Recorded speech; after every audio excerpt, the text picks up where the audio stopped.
जय श्री गणेश। भगवान गणेश की कृपा आप पर और आपके परिवार पर सदैव बनी रहे। इन्हीं शुभकामनाओं के साथ आज भगवत गीता के अध्याय 5 कर्म संन्यास योग के महात्म्य को शुरू करते हैं। श्री भगवान कहते हैं, हे देवी,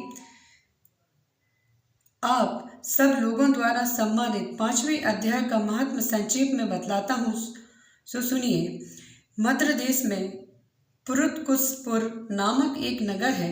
उसमें पिंगल नामक एक ब्राह्मण रहता था। वह वेद पाठी ब्राह्मणों के विख्यात वंश में जो सर्वदा निष्कलंक था उत्पन्न हुआ था, किंतु अपने कुल के लिए उचित वेद शास्त्रों के स्वाध्याय को छोड़कर ढोल बजाते हुए उसने नाच गान में मन लगाया।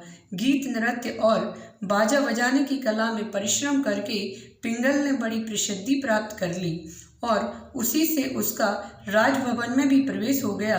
अब वह राजा के साथ रहने लगा। स्त्रियों के सिवा और कहीं उसका मन नहीं लगता था। धीरे धीरे अभिमान बढ़ जाने से उच्छृंखल होकर वह एकांत में राजा से दूसरों के दोष बतलाने लगा। पिंगल की एक स्त्री थी जिसका नाम था अरुणा। वह नीच कुल में उत्पन्न हुई थी और कामी पुरुषों के साथ विहार करने की इच्छा से सदा उन्हीं की खोज में घूमा करती थी। उसने पति को अपने मार्ग का कटक समझकर एक दिन आधी रात में घर के भीतर ही उसका सिर काटकर मार डाला और उसकी लाश को जमीन में गाड़ दिया। इस प्रकार प्राणों से वियुक्त होने पर वह यमलोक पहुंचा और भीषण नरकों का भोग करके निर्जन वन में गिद्ध हुआ। अरुणा भी भगंतर रोग से अपने सुंदर शरीर को त्याग कर घोर नरक भोगने के पश्चात उसी वन में सुखी हुई। एक दिन वह दाना चुगने की इच्छा से इधर उधर फुदक रही थी। इतने में ही उस गिद्धे ने पूर्व जन्म के बैर का स्मरण करके उसे अपने तीखी नखों से फाड़ डाला। सुखी घायल होकर पानी से भरी हुई मनुष्य की खोपड़ी में गिरी। गिद्ध पुनः उसकी ओर झपटा।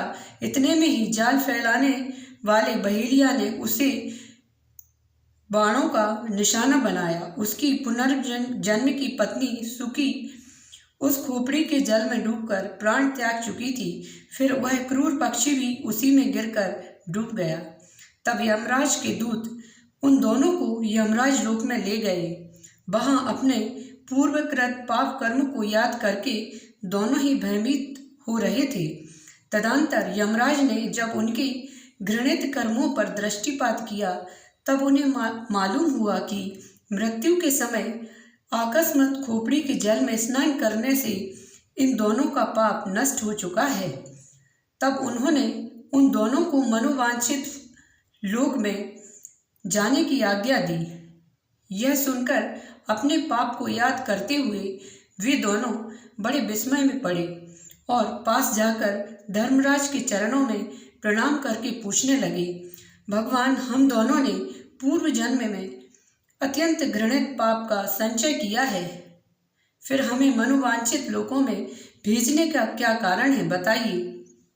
यमराज ने कहा, गंगा के किनारे बट नामक एक उत्तम ब्रह्मज्ञानी रहते थे। वे एकांतवासी, ममता रहित, शांत व्रत और किसी से द्वेष न रखने वाले थे। प्रतिदिन गीता के 5वें अध्याय का जप करना उनका सदा नियम था। 5वें अध्याय को श्रवण कर लेने पर महापापी पुरुष भी सनातन ब्रह्मा का ज्ञान प्राप्त कर लेता है। उसी पुण्य के प्रभाव से शुद्ध चित्त होकर उन्होंने अपने शरीर का परित्याग किया था। गीता के पाठ से जिनका शरीर निर्मल हो गया था, जो आत्मज्ञान प्राप्त कर चुके थे, उन्हीं महात्मा की खोपड़ी का जल पाकर तुम दोनों पवित्र हो गए।